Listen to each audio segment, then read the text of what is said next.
Hey everyone, Mark and Joey here on a Sunday morning, and Sunday is going to mean NFL football soon. And so we're doing our NFL football show here. We're down to one last division of doing our camp recaps and projections for teams. And we're going to be looking into the New Orleans one. But first of all, I want to mention the website again, ultimatesportschannel.com.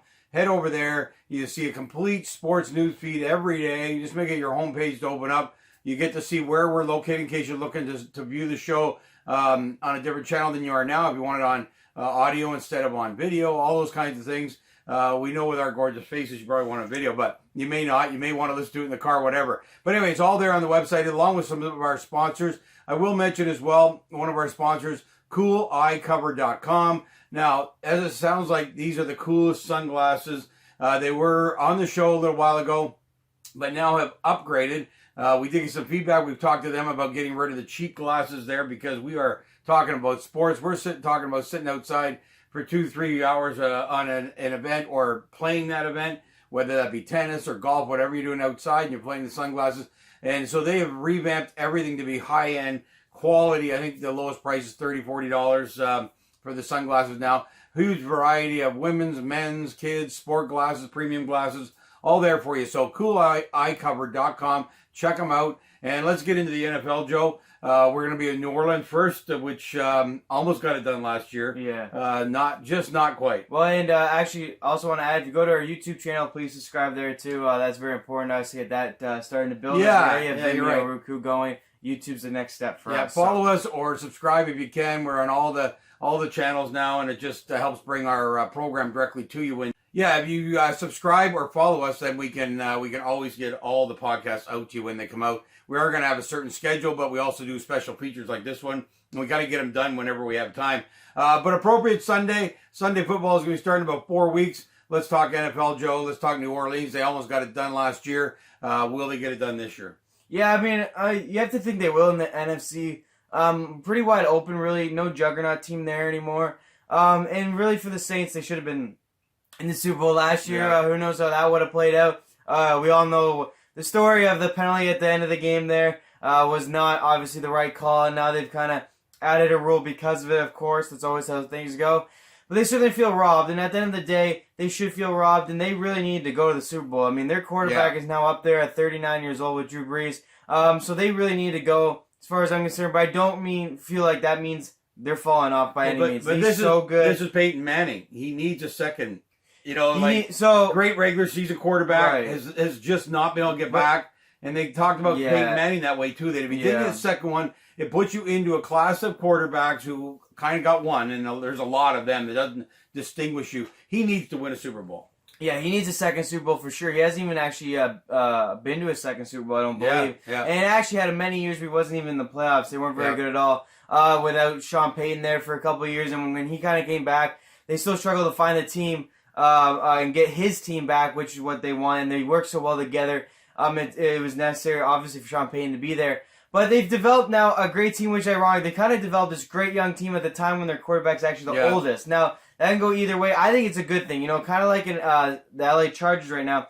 Normally you want to build a young team with a young quarterback. But these older quarterbacks have proven that they can still play with a good team around them because they have all the knowledge, they have all the smarts. They're not going to make rookie mistakes. And Drew Brees is actually one of the few that have stayed relatively healthy throughout his whole entire career. Yeah, I was going to say, he's not missed many games. Right. And for someone who's small, it's kind of shocking. Although because he's small, obviously your body stays together a little bit better. But he's a thrower, so he's quick to make decisions. The ball's getting out of his hands. He's not doing the runarounds that we see today. 40-year-old quarterback, him and Tom Brady. And Phil Rivers now, he guns it. Like, he doesn't really hold on to it that long. He holds on longer than others. But Drew Brees is in that realm of learning and knowing how to throw it fast.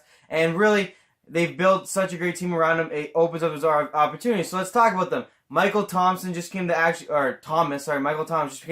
most expensive receiver in NFL history. Well deserved. He's been a stud for Drew Brees ever since he really came into the league. He's a fantastic receiver. He's that go-to guy. And really, when you're a quarterback of older age, you need that go-to guy because he helps you get the ball out quicker, helps you stay healthy, also helps the team on those third downs. When you really need to play, you're going to risk it with him, and he really pulled through the last couple of years. So Michael Thomas, expensive receiver, done really well. Then the two-headed running backs. Back there, starting off with Alvin Kamara, obviously been fantastic since he came to the league again too. Yeah, he's fantastic. He's up there with the Saquon Barkleys and the Le'Veon Bells. He's just absolutely fantastic. So they really got to work on the offense side of the ball. That's key for Breeze, as all throwing quarterbacks have a running game.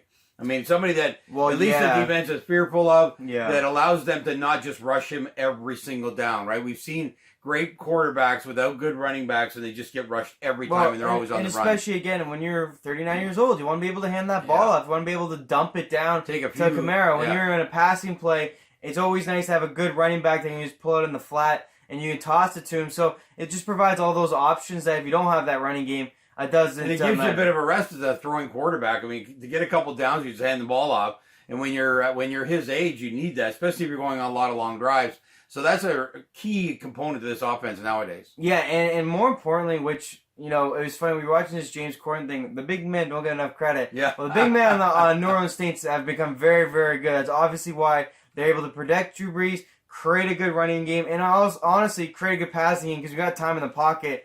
Everyone can pass it pretty good. He's a pocket thrower. That's what I mean. He's not a runner, so he has to have the pocket, and he's one of the best at the pocket, obviously, with the stats they're able to put up. He's able to put up. So you got all those things on the offensive side, and then you bring in the crowd and the dome they play in. Obviously, one of the toughest buildings in the NFL to play in because that crowd is always rocking. The dome building helps it be really, really loud. Tough for other teams. You saw it in the playoffs with the Rams really struggled in that first half, getting any communication going. So if they can get home field, huge advantage in New Orleans. The other thing too is that the defense is. You should mention that because I'm just saying when you're looking at him in the past, right? The years they missed the playoffs, he used to have to score 40 points a game to just win a game, and you can't do that. And so they've improved that part of it, which I think has really made the difference of getting them to that level of the playoffs. Yeah, absolutely. That defense has been rock solid the last couple of years. Unfortunately, back to last 2 years really have been fortunate for the Saints fans. So you got the call last year. The year before was the Minnesota Miracle when your player made that weird play. I don't know if he'll still be able to describe it. Yeah. The way I looked at it was he was going in too early, so he tried to back off. But they've had some bad beats in the playoffs of late. The one good thing is obviously defense good, offense good. Nothing's really changing for this team.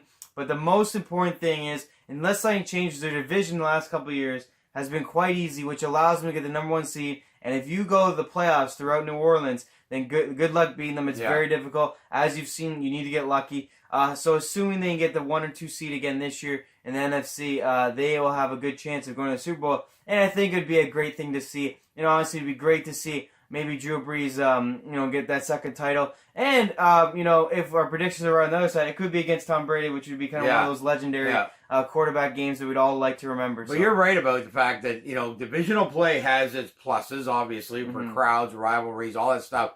But it certainly can also help in the playoffs. When you have a weak division, that gives you a bunch of wins during the season. There's a division that's always crap, and that if you're a good team in a bad division, you can go 13-3. That gets to the number one seed, and people are starting to realize how much home field matters, and even more these days, I think. Especially in domes. Well, yeah, because they're so loud, and it's so difficult for the opposing team to get plays off. Like I said, really, you saw it in the Rams. In the Rams game, even though the Rams ended up coming on top, they really struggled to get plays across, and it actually wasn't for the second half where they started to get plays going. That's really a key component, but that comes from obviously going something like 13-3 because there's always going to be a team with a weaker division that wins that many games, and that again can be the Saints. I don't see enough in like Carolina, Tampa, Atlanta. I think might be more of a problem this year than they were last year, but the Saints really want that, and they'll go get it. And I think they've put everything in order for them to get that done again, knowing Drew Brees,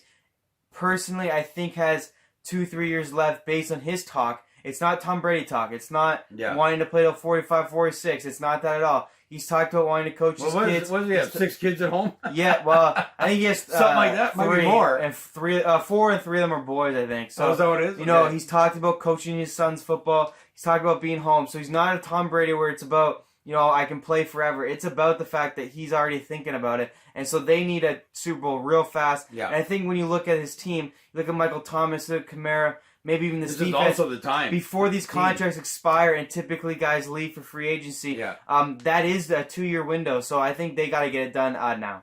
Yeah, it'll be really interesting to see. And An interesting backup quarterback situation in New Orleans. Yes, I want to mention it real quick because I think it could actually be someone on the move if they need a key player going down the stretch here. But Teddy Bridgewater had a great preseason. Now, people don't remember much about Teddy, but he got Minnesota to the playoffs, has a winning record. Oh, is it a highly touted quarterback? Man, highly touted, has done fairly well in the NFL. All the time. Injured, yes. Well, actually, it was just one big injury that actually took him out for like 2 years. So really, it wasn't necessarily a bunch of injuries. It was more one massive one that really, really hurt him. But he looked good in his first preseason game. The reason why I want to bring him up, 2 reasons. One, if Breeze went down, I don't think they're totally out of it. I mean, I think Bridgewater can carry a team. He might be the best backup in the league. Right, and this team is so good around him, too. He wouldn't even have to do much. So I like him as a backup. I think it was smart by Sean Payton to go get him. I think it does protect Breeze. So, yes, I think that's a nice add-on. That's important to mention because in this season, I might see a couple games here or there. The other reason why I'd like to mention it, if he has a good preseason, if he maybe has a game where they put him in a second half, fourth quarter, they got a big blowout, and he plays well. Well, there's going to be a team that needs a quarterback possibly near the deadline too. I think of Philly. I think of maybe even Jacksonville. Foles isn't as good as we think. You know, so many teams where their starting quarterback goes down. We've never seen a backup really be able to take it over that well, typically in the NFL. He's really a first stringer playing backup. He's like Nick Foles, right? Right, he's a first stringer playing backup, so that's a good way to put it. So do they make a trade if they need a key piece near deadline time? It's going to be an interesting watch on him. But again, I think a good pickup. Again, he played well in the preseason, and it's just something to keep your eye on. I hope he gets another chance sometime throughout this league. Maybe even the replacement of Drew Brees again.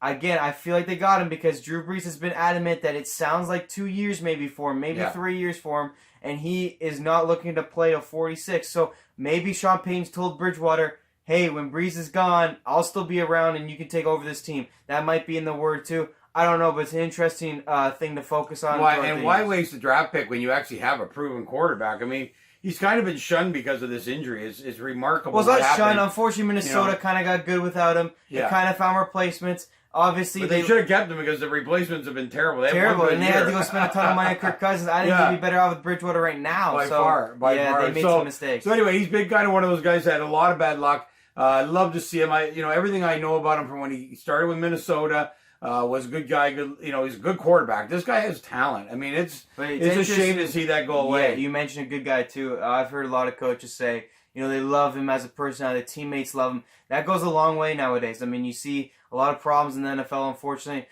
with egos and not being able to hold teams together. Well, I tell you what, if you had a superstar team, Bridgewater taking over your team would not have an ego issue, would not have to be bigger than his receivers, his running backs, would not demand, I don't think, top money either. So, a key guy there. We hope he gets a chance. We've been fans of him. And I think this is not like Peterson when he went there. That was a disaster. Well, that made no sense because you had Kamara and you had oh my god. But the thing about my point is around Bridgewater is I think he'll go there and be a very good quiet backup. He knows his Drew Brees' team. He's not going to be one of those guys. I think that's why the move is good compared to what they did. Was it a year ago or 2 years ago? Can't even remember. Yeah, it was a year but that almost destroyed the team early in the season, right? So I think that's a good move for them to have this quality of backup guy who isn't going to be complaining all the time and causing all kinds of issues. So I think he was a great pickup. Well, and like you said, actually, he can't really even have the ego of Peterson because he really had no job until the Saints picked him up, and then he doesn't have the background to have the ego. But I just think overall he's a good kid. That's kind of been his rap ever since being in the NFL. He's a good kid, good quarterback. Really could do some damage in the NFL on a good team. I don't think he's a guy that's going to carry a team. I don't think he's a guy that if he had no defense can put up 40 to hang with a no defensive team. But a team with a good defense like the Saints now, many other teams I think of in the NFL that just need a quarterback to really hang in there, be smart, throw a few touchdowns. A team like Tennessee, just stay healthy sort of thing. He might be a guy going forward. So anything to watch on is him for sure. But let's do our predictions. Where are they going to finish? What are they going to do? Well, I think you already talked about it. 13-3, 12-4, something along those lines. Enough to win that division easily and should be enough to get them a number 1 or 2 seed. Right. I think they'll get the home game, which will be important to them. I think there's just there's really nothing to stop that. Yeah, no shock really division, for me. for sure. I think he's going to go. They're going to win the division, be 12-4, 13-3. I think the Atlanta Falcons might prove some tough games, but I think overall, I see them better than most teams in the conference. They might lose a tough game here or there, and that's where you get your 4 losses. They had the season last year. They've changed. They haven't lost anybody. No. And really nobody's improved enough to say they're going to knock them off. And then, they're going to have their dominant home record, so assuming they do that, there really shouldn't be much of an issue with the Saints. Well, there you go. First place for the Saints. Get a home game or two would be even better for them. Getting the Super Bowl. Got our positive feelings. We want Drew Brees to get that second Super Bowl. It really changes the opinion of a quarterback's life to have that second one. So we'd like to see that happen. God forbid you have less Super Bowls than Eli Manning, who has got to be the worst quarterback to ever win Super Bowls. But anyway. That's always our comparison, man. If you have one, you have worse than Eli and Manning. Peyton over Eli, he had to get that second one. So same thing with Breeze here. Let's make this happen. And we'll be back with the rest of their division here coming up.